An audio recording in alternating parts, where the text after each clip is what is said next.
सभी पत्रकार बंधुओं को नमस्कार। अभी प्रधानमंत्री जी जब सदन में बोल रहे थे तो भ्रष्टाचार के सफाए का दावा कर रहे थे। और प्रधानमंत्री जी कहीं भी भाषण देते हैं, सबसे बड़ा दावा उनका रहता है कि देखिए हमने भ्रष्टाचार को खत्म कर दिया। अब वो एक अलग बात है कि जब से 2014 में मोदी वॉशिंग पाउडर आया तो सारे भ्रष्टाचारियों को धुल धुल कर राजा हरिश्चंद्र बनाकर अपनी पार्टी में उन्होंने शामिल कर लिया। लेकिन एक ऐसा खुलासा अब सीएजी की रिपोर्ट के माध्यम से हुआ है जिसमें पिछले 9 वर्षों में नरेंद्र मोदी जी की सरकार के ऊपर सबसे बड़े भ्रष्टाचार का आरोप लगा है। और भ्रष्टाचार भी ऐसा कि आप सुनेंगे तो हैरान हो जाएंगे। भ्रष्टाचार भी ऐसा कि जिसको आप जानेंगे और सवाल पूछेंगे तो कोई जवाब नहीं है सरकार के पास। और छोटा मोटा भ्रष्टाचार नहीं, भ्रष्टाचार के सारे कीर्तिमान तोड़ने का काम मोदी सरकार ने किया। मैं एक एक करके बताता हूं आपको। एक द्वारका एक्सप्रेसवे का प्रोजेक्ट है। जब वो प्रोजेक्ट बनता है तो 18 करोड़ रुपए प्रति किलोमीटर की लागत के हिसाब से वो द्वारका एक्सप्रेसवे का प्रोजेक्ट तैयार होता है। कितना? 18 करोड़ रुपए प्रति किलोमीटर। अब 18 करोड़ रुपए प्रति किलोमीटर का बहुत ज्यादा आप बढ़ा सकते हैं दाम, तो 2 गुना कर लीजिए, 36 करोड़ कर लीजिए, समझ में आता है। 2 गुना कर लीजिए, लूटने का मन है 2 गुना कर लीजिए। लूटने के सारे रिकॉर्ड तोड़ दिए इन्होंने। 18 करोड़ रुपए प्रति किलोमीटर में बनने वाली सड़क नरेंद्र मोदी जी की सरकार ने बनाई 250 करोड़ रुपए प्रति किलोमीटर। आप अंदाजा लगा सकते हैं कितना बड़ा भ्रष्टाचार किया इन्होंने। 18 करोड़ रुपए प्रति किलोमीटर में जो सड़क बननी थी, मोदी जी ने भ्रष्टाचार के सारे कीर्तिमान तोड़ते हुए 250 करोड़ रुपए प्रति किलोमीटर में सड़क बनाई। नंबर 1। दूसरा, सबसे ज्यादा इनका चर्चित भारतमाला प्रोजेक्ट है। और उस भारतमाला प्रोजेक्ट में 75,000 किलोमीटर की सड़क पूरे देश में बननी है। 75,000 किलोमीटर। ध्यान से सुनिएगा। और उस 75,000 किलोमीटर की सड़क में 1 किलोमीटर की सड़क बननी थी 15 करोड़ रुपए में। नरेंद्र मोदी जी की सरकार ने उस 1 किलोमीटर सड़क का दाम बढ़ा दिया 25 करोड़ रुपए। 25 करोड़ रुपए, यानी 75,000 किलोमीटर की सड़क में सीधे सीधे 7.5 लाख करोड़ रुपए का घोटाला इस सरकार ने किया है। 75,000 किलोमीटर के भारतमाला प्रोजेक्ट में 7.5 लाख करोड़ रुपए का घोटाला मोदी सरकार ने किया है, क्योंकि हर किलोमीटर पे 10 करोड़ रुपए की लागत बढ़ा दी गई। आप कल्पना कर सकते हैं। 2G का स्कैम आपने सुना होगा, कोयला जी का स्कैम सुना होगा आपने, बड़े बड़े स्कैम आपने सुने होंगे। इन्होंने तो भारतमाला के नाम पे माला माल कर लिया अपने आप को।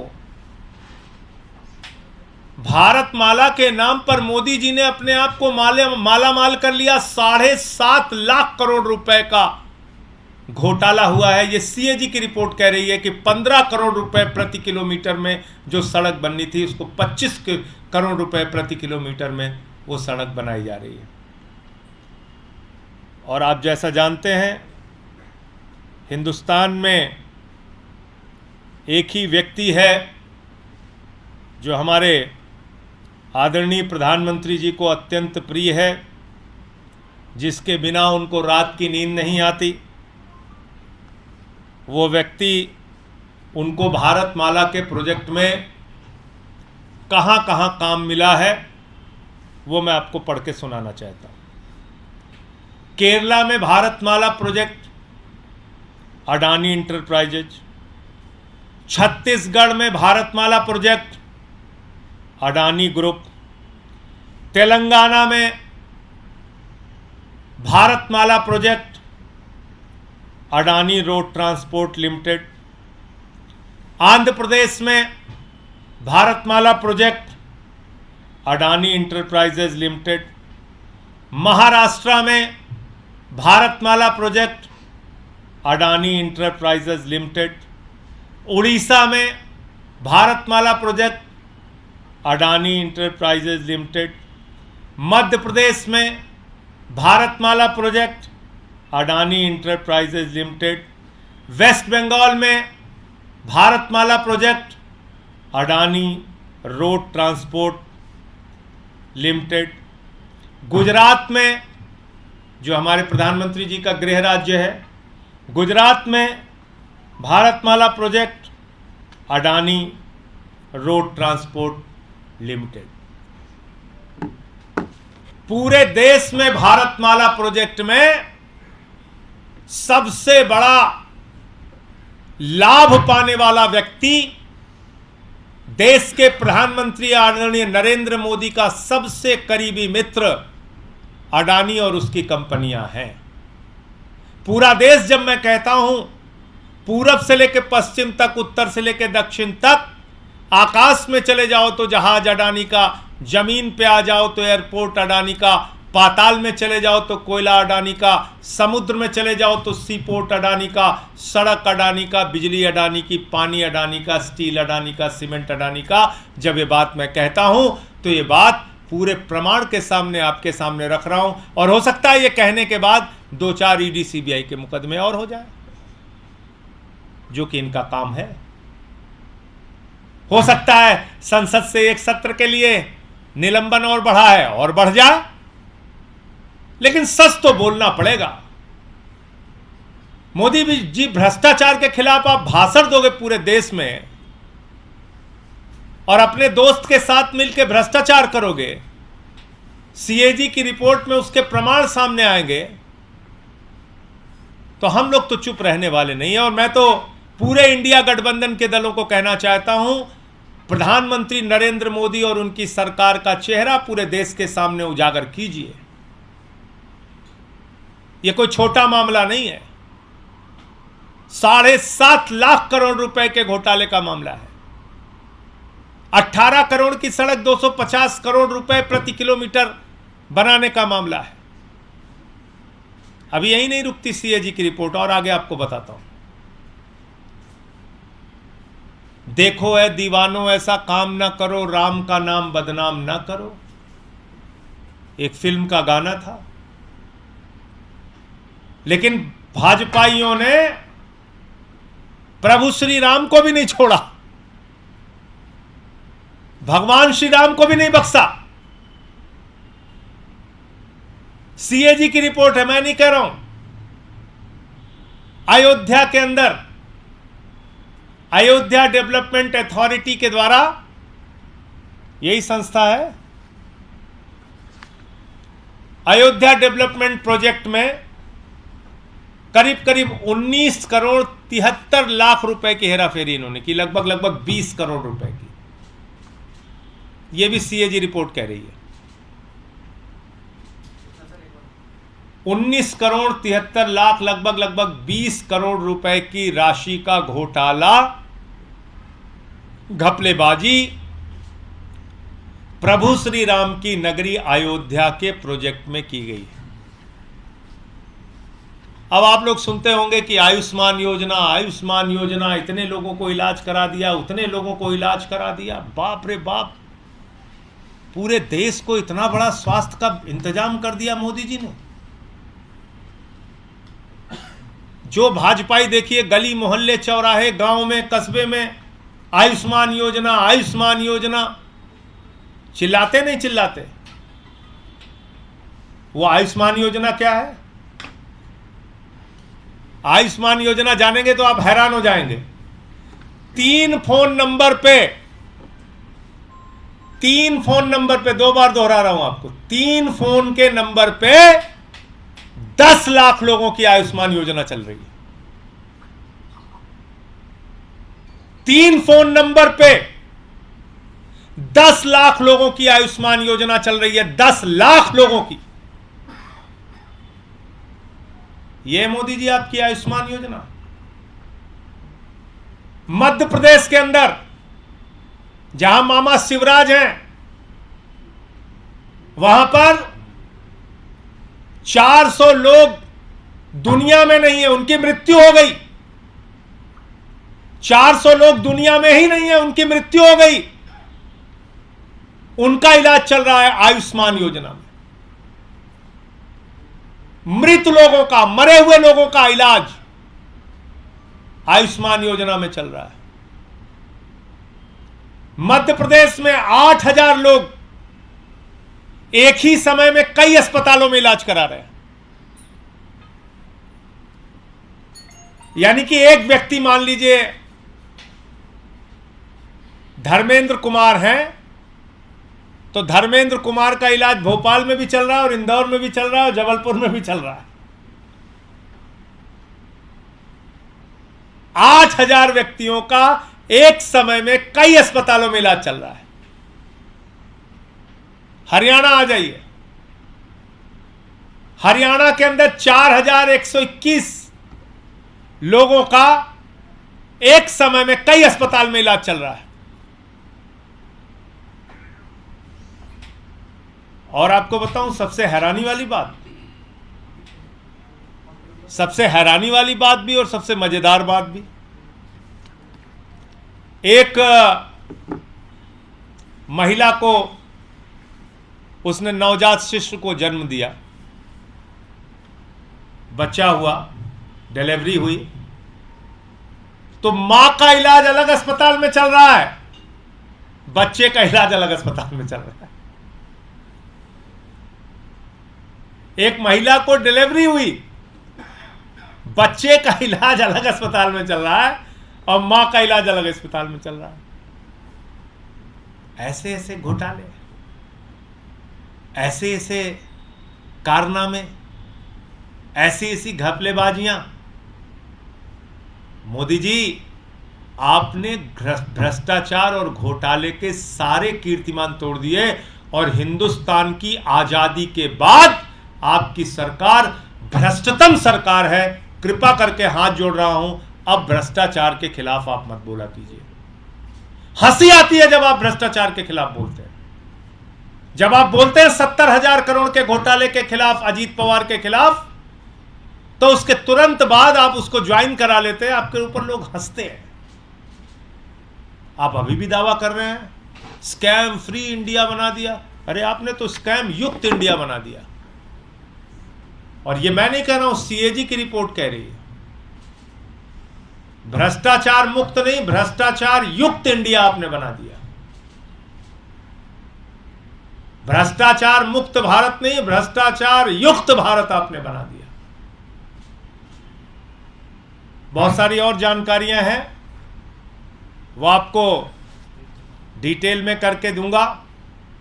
एक पेंशन से संबंधित जानकारी है जिसको रीना जी आपके सामने रखेंगी, फिर प्रियंका जी अपनी कुछ बात रखेंगी, फिर समापन करते हैं। आपके सवाल जो होंगे आप दीजिए।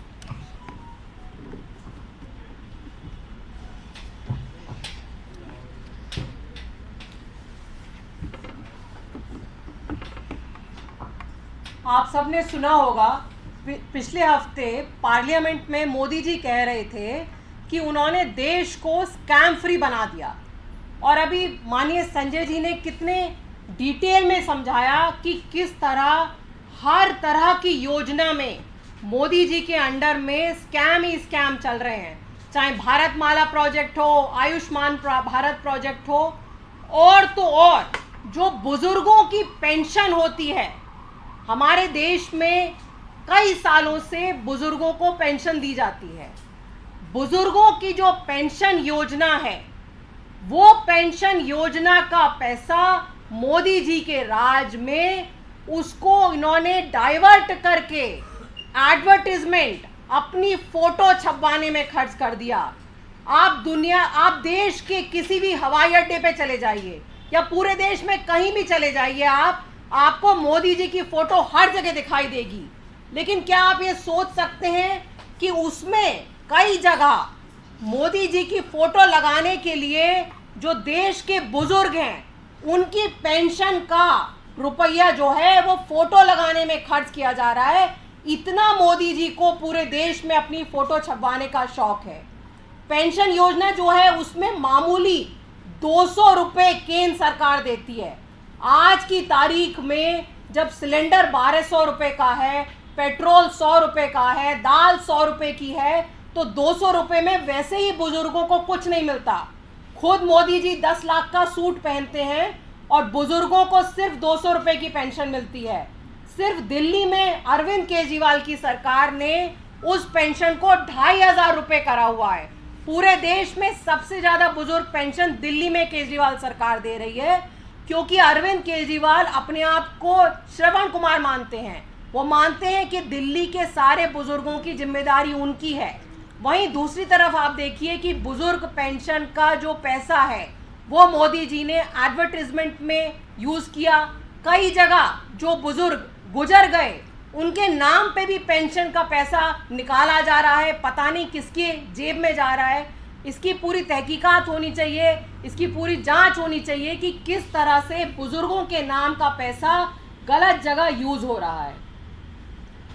प्रियंका, आपने संजय सर से और रीना जी से जो सुना, ये अभी सिर्फ शुरुआत है।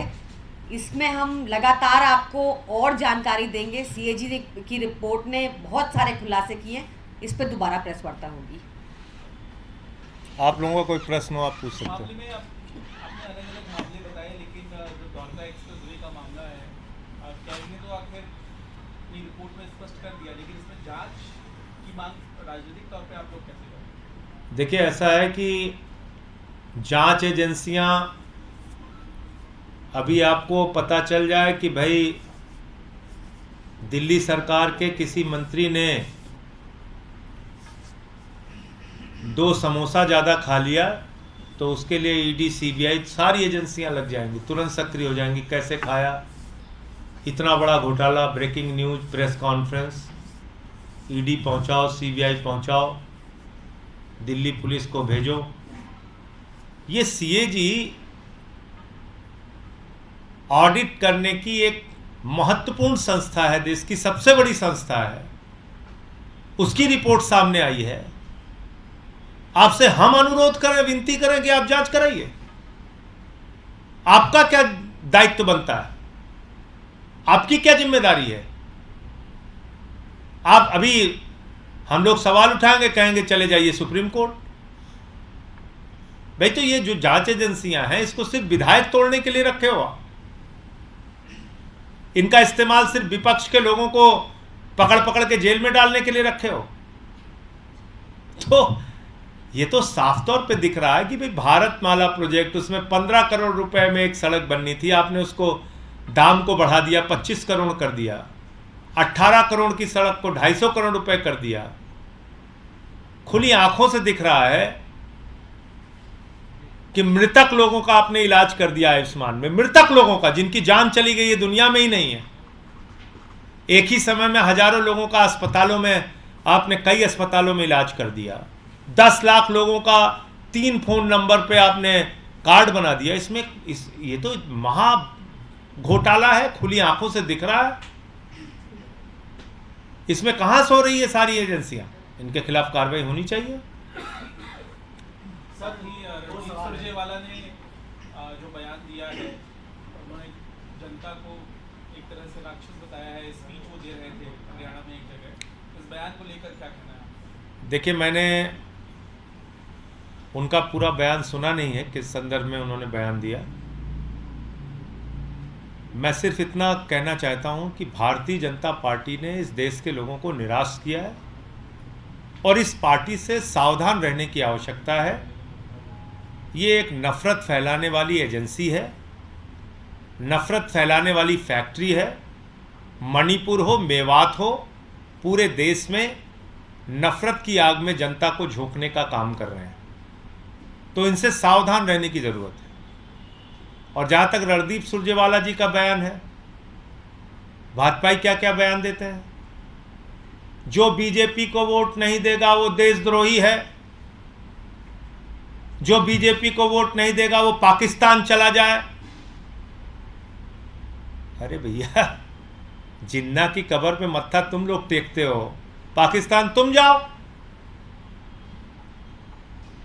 तुम्हारे खिलाफ जो 63% लोग हैं वो पाकिस्तान सब चले जाए। तो भाजपाइयों के भी बयान बहुत आपत्तिजनक, और जो बीजेपी को वोट नहीं दे वो देशद्रोही है, इस प्रकार के बयान देते रहते हैं वो। सर, आप लोग इंडिया गठबंधन के बहुत मजबूत सहयोगी, शरद पवार और अजीत पवार के बीच में बहुत सारी बातें हो रही है महाराष्ट्र में, इसको लेकर राजनीति भी शुरू हो गई है। इस मुलाकात को लेकर आम आदमी पार्टी की क्या राय है, जब वो अलग हो चुके हैं? फिर देखिए, उसके बारे में तो मैं समझता हूं कि शरद पवार जी ही आपको ज़्यादा सही तरीके से जवाब दे पाएंगे। मीटिंग किस संदर्भ में हुई, क्या हुई, कैसे हुई, उस पर ना मुझे कोई जानकारी है, ना मैं आपको कुछ बता सकता हूँ। ये जो बिल था जो राज्यसभा से पास हुआ, अब गेजेट नोटिफिकेशन उस पर हो चुका है। मेरे दो सवाल इससे आप हैं, एक राजनीतिक तौर पे आप किस तरह की लड़ाई देख रहे हैं आम आदमी पार्टी की सरकार क्योंकि दिल्ली में है, और क्या आगामी चुनाव में आप इसे मुद्दा बनाएंगे, क्या आपकी रणनीति होगी, थोड़ा बताइए। देखिए, बिजली, पानी, चिकित्सा, शिक्षा, बुजुर्गों की तीर्थ यात्रा, माताओं बहनों के लिए बस की फ्री यात्रा, जो कार्यक्रम केजरीवाल जी ने दिल्ली के अंदर लागू किया है वो चलता रहेगा। जहां तक कोर्ट की लड़ाई है, कोर्ट में हमारी लड़ाई चल रही है कि एक गैर संवैधानिक ऑर्डिनेंस पास किया गया है, बिल पास किया गया है, और उसके ऊपर कोर्ट रोक लगाए। 5 जजों के फैसले को इन्होंने 8 दिन में बदला है, और अभी तो आप देख रहे हैं कि चीफ जस्टिस ऑफ इंडिया को ही हटा रहे हैं। चुनाव आयोग के नियुक्ति में एक नाम चीफ जस्टिस ऑफ इंडिया का भी था, उनको भी हटा रहे हैं। तो मुझे लगता है कि इन सारी बातों का संज्ञान माननीय सुप्रीम कोर्ट लेगा, और खुद सुप्रीम कोर्ट का फैसला है, और उसके खिलाफ इन्होंने गैर संवैधानिक बिल पास किया है। कई ऐसे मौके पहले भी आए हैं जब अगर संसद कोई गैर संवैधानिक बिल पास करती है तो सुप्रीम कोर्ट ने उसको रोका है। मैं उम्मीद करता हूं कि सुप्रीम कोर्ट में बिल रुकेगा। तो जनता के बीच जाएंगे तो ये उठाएंगे मुद्दा? जनता खुद कह रही है कि केजरीवाल सरकार को परेशान करने के लिए ये एक नाजायज गैर संवैधानिक बिल लाया गया है।